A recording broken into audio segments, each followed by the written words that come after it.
आज से सावन महीने की हुई शुरुआत। देवघर में श्रद्धालुओं की नो एंट्री, मंदिर के पास सुरक्षा के पुख्ता इंतजाम।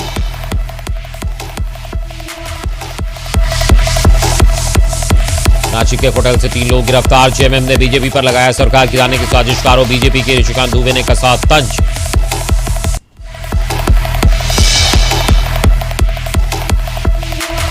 गढ़वा के धुरकी में असामाजिक तत्वों ने बचाया उत्पाद। सड़क निर्माण में लगे 4 वाहनों को किया आग के हवाले।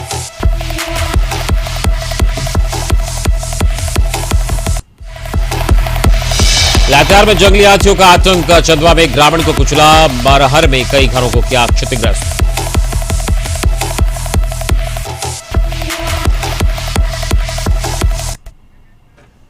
नमस्कार, आप देख रहे हैं हमारे झारखंड और मैं हूं आपके साथ अमित सिंह। तो सुर्खियों के बाद खबरों की शुरुआत करते हैं। सबसे पहले खबर गढ़वा से, जहां धुरकी में असामाजिक तत्वों ने हथियार के बल पर जमकर उत्पात मचाया है। बदमाशों ने सड़क निर्माण में लगी कंपनी वीआरएस के घाघरी गांव स्थित कैंप कार्यालय पर धावा बोलकर कई वाहनों को फूंक दिया और कुछ वाहनों को बुरी तरह क्षतिग्रस्त कर दिया। घटना शनिवार को लगभग 12 बजे मध्यरात्रि की है। कंपनी बिलासपुर से बीरबल होते हुए धुरके तक सड़क निर्माण का कार्य कर रही है और विभिन्न स्रोतों और प्रत्यक्षदर्शियों से मिली खबर के मुताबिक मध्यरात्रि अचानक लगभग आधा दर्जन हथियारबंद नकाबपोश अपराधी वीआरएस कंपनी के घाघरी स्थित कैंप कार्यालय पर आ धमके और उस समय कैंप में कर्मी सो रहे थे। अपराधियों ने आते ही सबसे पहले कैंप के कर्मियों को डराने के लिए फायरिंग की, जिसके बाद एक चालक को पकड़कर पीटते हुए उसे लेकर कैंप ऑफिस ले गए। अपराधियों ने ऑफिस में सो रहे सभी कर्मियों को वहां से बाहर निकालकर एक जगह जमा किया और कैंप में रखे डीजल से वाहनों पर छिड़ककर आग लगा दी। 2 हाइवा, एक ग्रेडर और एक रोलर को आग के हवाले कर दिया गया, जबकि 2 जेसीबी मशीन को बुरी तरह क्षतिग्रस्त कर दिया गया। अपराधियों ने लगभग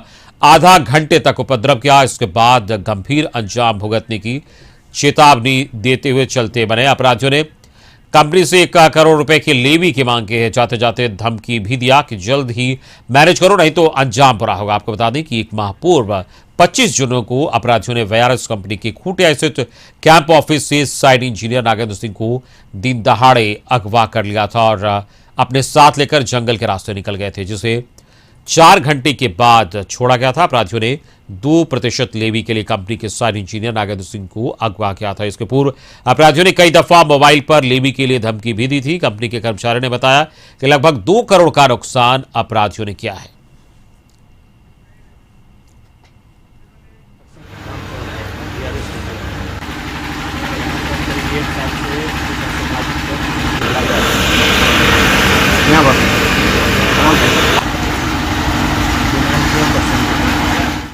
उसके बाद फिर 1 महीना पहले हम लोग का अपहरण, एफआईआर भी दर्ज कराया, मांग भी किया पुलिस से कि हम लोग को फोर्स दिया जाए और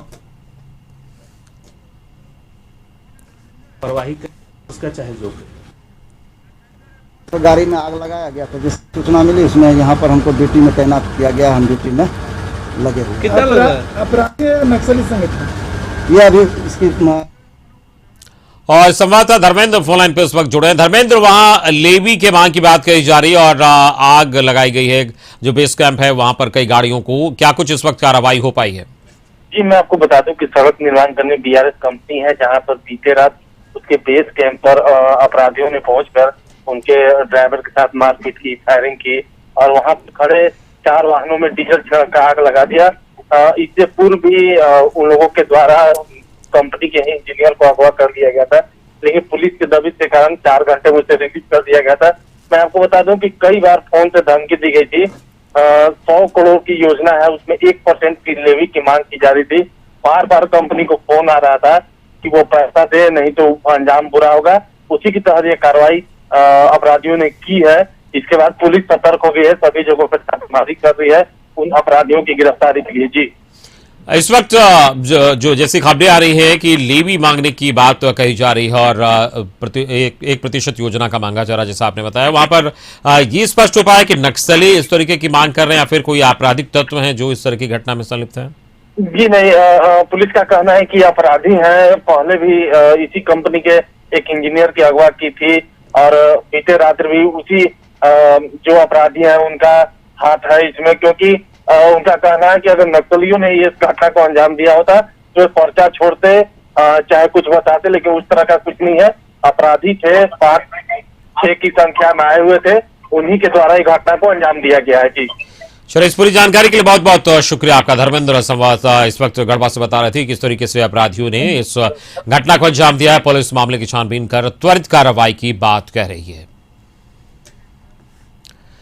खबर लातेहार से है, जहां जंगली हाथियों के झुंड का आतंक का बदस्तूर जारी है। चंदवा थाना क्षेत्र की सुदूरवर्ती गांव मरमर गांव में हाथियों ने एक व्यक्ति को कुचल दिया, जिससे उसकी मौत हो गई। जानकारी के अनुसार बीती रात दर्जनों हाथियों के झुंड ने गांव में हमला बोल दिया। अनाज की खोज में हाथियों ने कई घरों का क्षतिग्रस्त कर दिया। हाथियों की झुंड देखकर घर के लोग चैता गंजू घर से बदहवास बाहर निकल गए। इस दौरान झुंड ने चैता को बेरहमी से कुचल दिया, जिससे उसकी मौत हो गई। सूचना मिलने के बाद पुलिस निरीक्षक सह थानेदार मदन कुमार शर्मा दलबल के साथ घटनास्थल पहुंचे और शव को पोस्टमार्टम के लिए भेजने की कोशिश की, लेकिन ग्रामीणों ने शव ले जाने से रोक दिया। तो हाथियों का झुंड वहां उत्पात किया है। और लातेहार से खबर है, जहां कई घरों को क्षतिग्रस्त किया गया है और एक व्यक्ति को हाथियों ने कुचल दिया है। तो हाथियों के झुंड को देखकर लोग वहां घबरा गए और अफरा तफरी का माहौल हो गया। आपको बता दें कि बीती रात अलग अलग घरों को हाथियों ने क्षतिग्रस्त किया है और कई हाथी वहां एक साथ पहुंचे थे। हाथियों के झुंड ने वहां पर इस तरीके से उत्पात किया है। संवाददाता मनोज फोन पे जुड़े हैं इस वक्त लातेहार से। मनोज, वहां हाथियों के झुंड ने इस तरीके से घरों को तोड़ा है और एक व्यक्ति की मौत हुई है। क्या कुछ अब तक वहां पर कार्रवाई की गई है? जी अमित, अगर अब तक की कार्रवाई की बात करें तो प्रारंभिक सूचना के साथ स्थानीय पुलिस घटनास्थल पहुंच ली थी और शव को कब्जाने का प्रयास करी थी। वहीं वन विभाग की टीम भी इस मामले पर गंभीर थी, लेकिन पहुंची नहीं थी उस समय। और लोगों का आक्रोश था वहां पे, क्योंकि समय दर समय और सभी समय हाथी आतंक मचाते रहे हैं और लोग को भाजन होते जा रहे हैं। अभी जैसे कि आज हुआ है और इससे पूर्व में भी कई मामले होते रहे हैं। इस तरह से लोगों को आक्रोशित जो पुलिस समझाने का प्रयास कर रही थी और अभी तक वहां से घटनास्थल से पुलिस और वन विभाग की टीम अभी लौटी नहीं है। जी मनोज, वन विभाग की टीम जैसा बता रहे हैं कि वहां पर ये बेहद अहम हो जाता है, क्योंकि हाथियों का झुंड आसपास फिर से दोबारा वहां आ सकता है। कई घरों को क्षतिग्रस्त किया है। वन विभाग की ओर से क्या कुछ कहा जा रहा है, उसकी ओर से क्या कार्रवाई की जा रही है? जी, उनकी जो बात है और वो लोग जो स्पष्ट करते हैं कि जो मृतक है, मृतक को 4 लाख रुपया दिया जाएगा, लेकिन उसके लिए कुछ उन लोग को कागजी प्रक्रिया करनी होती है, जिससे समय लगता है। लेकिन प्रारंभिक तौर पर उन लोगों ने 40,000 रुपया देने की बात कही है और फिर 1 माह तक पूरी बात वो देने की बात कर रही है। लेकिन दूसरी बड़ी चीज है कि जो कागजी कॉलम करने के बाद वन विभाग जिस तरह कुंभकर्णी ने निंद्रा में सो जाती है, वो सबसे बड़ी चीज है। मनोज, यहाँ पर ये तो कागजी प्रक्रिया और मुआवजे की बात हुई। जो हाथियों का झुंड है और क्षति ना पहुंचाए उसको दूर भगाने के लिए इस क्या कुछ किया जा रहा है? जो वन विभाग की टीम है वो कुछ एक्शन ले रही है? जी बिल्कुल, मैं इसी बात पे आ रहा था अमित। जिस तरह से वन विभाग अपनी बातों को दरकिनार करते हुए या अपनी बातों से मुकरते हुए, जो हाथी जिस समय गांव को क्षति पहुंचाते हैं और वन विभाग की टीम वहां पे पहुंचती है, उसके बाद कुछ दूरी पर हाथी को खदेड़ने के बाद फिर वन विभाग वापस आके और कुंभकर्णी नींद में सो जाती है। तो ये सबसे बड़ी चीज है जिसको लेकर स्थानीय लोगों में काफी आक्रोश है, क्योंकि हर बार उदासीनता बरती जाती है और इसका जो खमियाजा है वो ग्रामीणों को भुगतना पड़ता है। जी हमें चलिए, इस पूरी जानकारी के लिए बहुत बहुत शुक्रिया आपका मनोज। संवाददाता मनोज हमें इस वक्त बता रहे थे वन विभाग की टीम वहां पहुंची है, पुलिस के लोग भी वहां पहुंचे हैं और हाथियों को खदेड़ा गया है। लेकिन बड़ा सवाल ये है कि फिर से कैसे तत्पर वन विभाग की टीम रहे, ताकि जो और लोग हैं या फिर और जो घर हैं उसको क्षतिग्रस्त हाथियों का झुंड ना करे उस इलाके में। रांची के बड़े होटलों में स्पेशल ब्रांच की टीम ने छापेमारी कर 3 लोगों को गिरफ्तार किया है। लोगों पर हवाला का कारोबार करने की जांच की जा रही है। साथ ही विधायकों के खरीद फरोख्त का भी आरोप इन पर लगा है। जेएमएम ने आरोप लगाया है।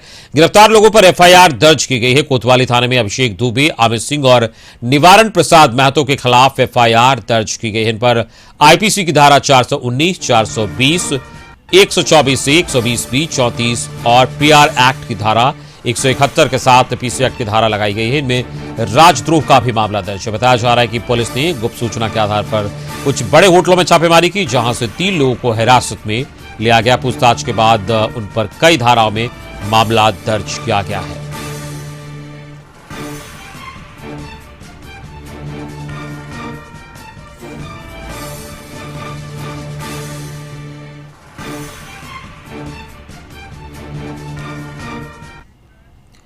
वहीं होटल में गिरफ्तारी पर जेएमएम के केंद्रीय महासचिव सुप्रियो भट्टाचार्य ने प्रेस वार्ता कर गंभीर आरोप लगाए हैं। उन्होंने कहा कि जिन हालतों में 3 लोगों की गिरफ्तारी हुई है वो कई सवाल खड़े करता है। सुप्रियो भट्टाचार्य ने बीजेपी पर निशाना साधते हुए कहा कि कर्नाटक और मध्य प्रदेश मॉडल के तर्ज पर राजस्थान से पिटने के बाद अब झारखंड टारगेट पर है। बीजेपी इस खेल में परंपरागत है। सुप्रियो भट्टाचार्य ने आगे कहा कि राज्य पुलिस ने जो अब तक जानकारी दी है उसके मुताबिक कई लोग सामान छोड़कर भाग रहे थे, जो संदेह पैदा करता है।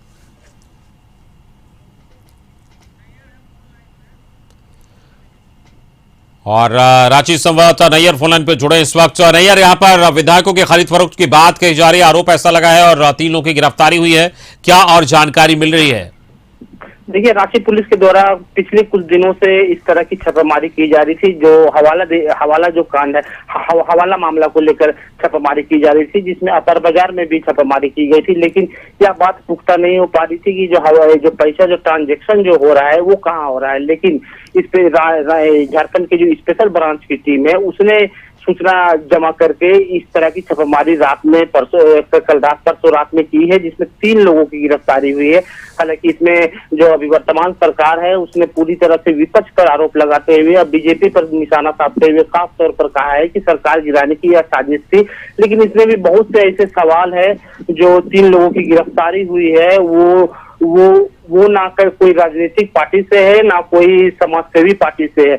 ये लोग आम दिनों में कहा जा रहा है कि सब्जी बेचकर गुजारा करते हैं और कोई राशन का दुकान है। तो इस तरह के मामले को लेकर विपक्ष भी सरकार को आड़े हाथों ले रही है। लेकिन जो सरकार है, सरकार ने पूरी तरह से बताया कि यह पूरी तरह से विधायकों की खरीद फरोख्त का मामला है, जिस तरह से एमपी में किया गया और जिस तरह कर्नाटक में किया गया है उसी तरह। क्योंकि कांग्रेस के एक विधायक जो अनूप सिंह है, जो बेरमो के विधायक है, उसने कोतवाली थाने में लिखित शिकायत दर्ज कराई थी कि इस तरह का प्रलोभन दिया जा रहा है विधायकों को खरीदने को लेकर। हालांकि इस जेएमएम की जो पार्टी है, जो सत्ता में अभी है, वो पूरी तरह से इनकार किया है कि हमारे विधायकों को कोई टच नहीं किया। लेकिन कांग्रेस के जो विधायक है उस पर सवालिया निशान लगाया जा रहा है। लेकिन यह तो अब जांच के विषय है। अब जांच के बाद क्या 7 तारीख तक न्यायिक हिरासत में रखा गया है, रिमांड पे लिया है पुलिस ने। अब पूछताछ के बाद ही आगे की जो है जांच जो रिपोर्ट है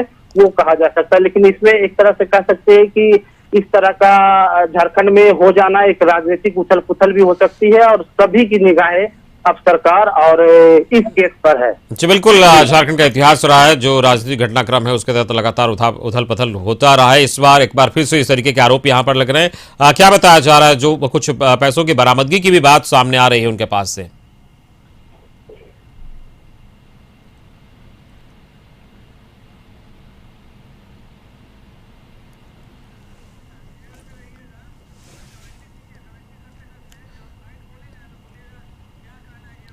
तो चलिए, इस पूरी जानकारी के लिए बहुत बहुत शुक्रिया आपका। नैयर हमारे संवाददाता बता रहे थे कि किस तरीके से वहां पर जो पूरा का पूरा घटनाक्रम है उसमें आरोप लगाया जा रहा है कि सरकार को गिराने की साजिश यहां पर चल रही थी। इसी कड़ी में गिरफ्तारी इनकी हुई है। पुलिस इससे लगातार पूछताछ कर रही है। अब देखना होगा कि क्या कुछ निकलकर सामने आता है और इस पर जेएमएम की ओर से क्या कुछ कहा गया, आइए आपको सुनवाते हैं। पुलिस है चाहे मिलिट्री है, मैं भागूंगा क्यों? यही तो संदेह का कारण कि कुछ लोग भाग गए, कुछ लोग भाग नहीं पाए और सब कुछ छोड़कर भागे।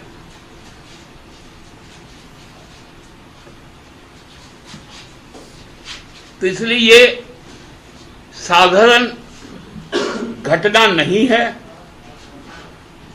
इस घटना को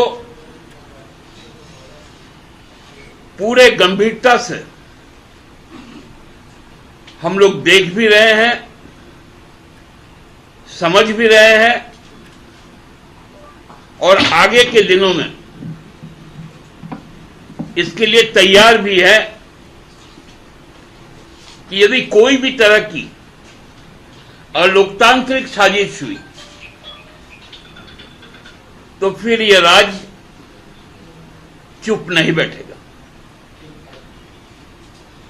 राज्य को प्रतिवाद करना आता है, अपना लोकतांत्रिक जो व्यवस्थाएं इस देश में लागू है उस व्यवस्था के तहत काम करना भी आता है। निश्चित तौर पे जो अभी विपक्ष में है भारतीय जनता पार्टी, वो लगातार इस तरह से प्रयास करती हुई नजर आ रही है। उनके बयानों से लग रहा है, क्योंकि कोई प्रदेश स्तर का नेता यदि बयान देता है सरकार पलटने का, और सांसद यदि बयान देता है सरकार बदलने का, तो इसका मतलब है कि कहीं ना कहीं ये लोग उन लोगों के अंदर में।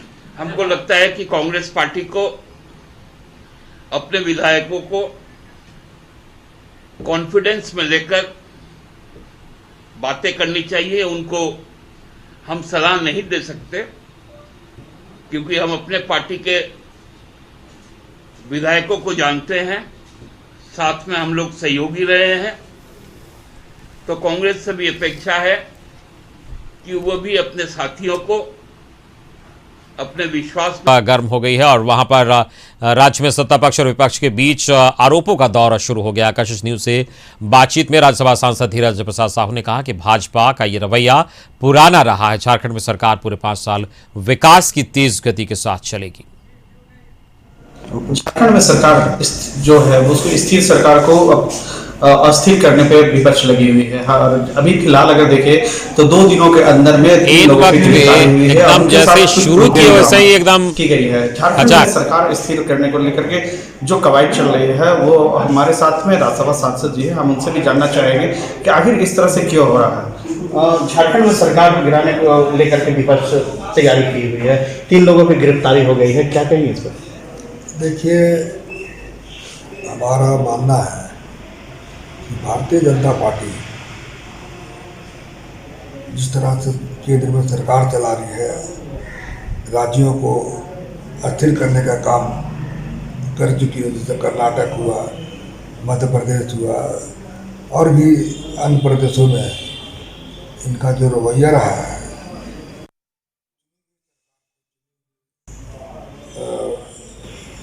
विधायकों को खरीद फरोख्त करने का उनका पुराना आदत रहा है। झारखंड के बारे में इतना बता देना चाहता हूँ, फिलहाल यूपीए गठबंधन स्थिर है, सरकार भी स्थिर है, किसी तरह का कोई खतरा नहीं है। और जिस तरह का बात हो रही है उसमें कोई दम नहीं है, और वो पैसे के बल पर जाति की सरकार गठन कर ले या सरकार को स्थिर कर दे, लेकिन उससे उनको कोई फायदा नहीं है। यह सरकार आप देखिएगा पूरी ताकत के साथ में 5 साल पूरा करेगी और दौड़ेगी, 2 मत की बात नहीं है। वो दिल्ली डेरा जमाएंगे, हमेशा चलते रहता है और में बात रखने के लिए जाना ही पड़ता है दिल्ली। ये इसमें कोई नई बात नहीं है। हम भी दिल्ली में, हमारा सभी विधायकों से हमारा मुलाकात भी हुआ है और बातचीत भी है। प्रभारी महोदय के पास हम भी जाते थे। इसका मतलब ये नहीं कि हम सरकार से नाखुश हैं, अपने बात हर कोई रह सकता है पार्टी फोरम में।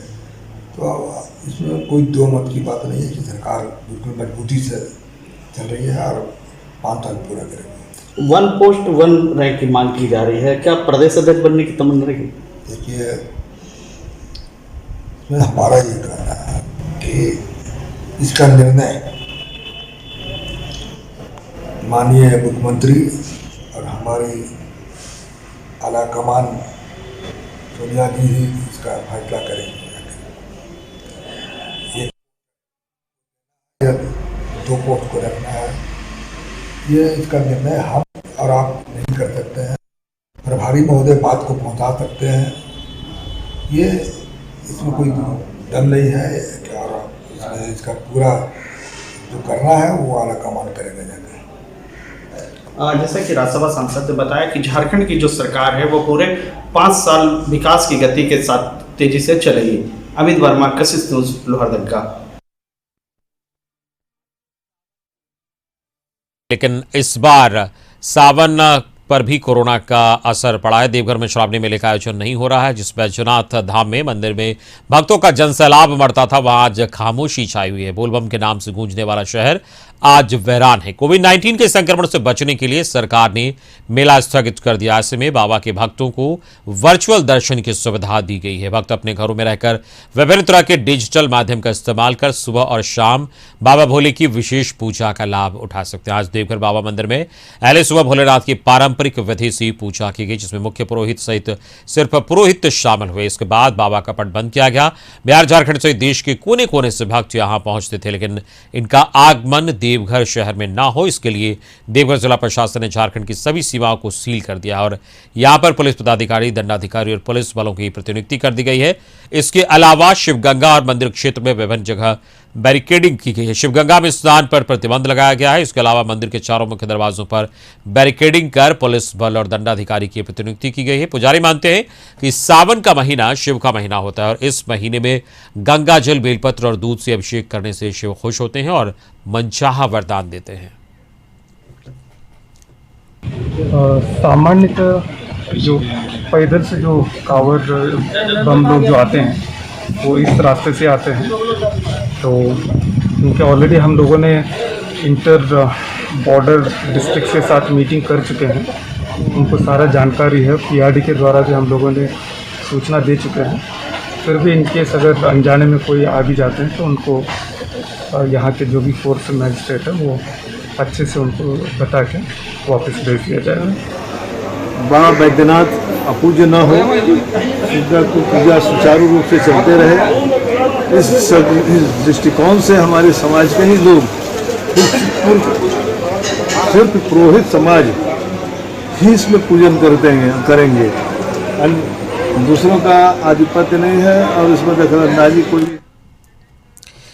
झारखंड सरकार ने इस साल भी कोरोना को देखते हुए श्रावणी मेला को स्थगित कर दिया, लेकिन किसी भी आपदा से निपटने के लिए एनडीआरएफ की टीम मुस्तैद है। देवघर डीसी ने कहा कि वैश्विक महामारी से निपटने के लिए जिला प्रशासन और स्वास्थ्य विभाग तत्पर है। विशेष आपदा से निपटने के लिए एनडीआरएफ की टीम तैयार है, लिहाजा इनके व्यवस्थाओं का जायजा लिया गया। किसी भी तरह की आपदा और स्वास्थ्य संबंधित किसी भी तरह से निपटने के लिए एनडीआरएफ की टीम मौजूद है, जिनके पास सभी अत्याधुनिक संसाधन मौजूद हैं।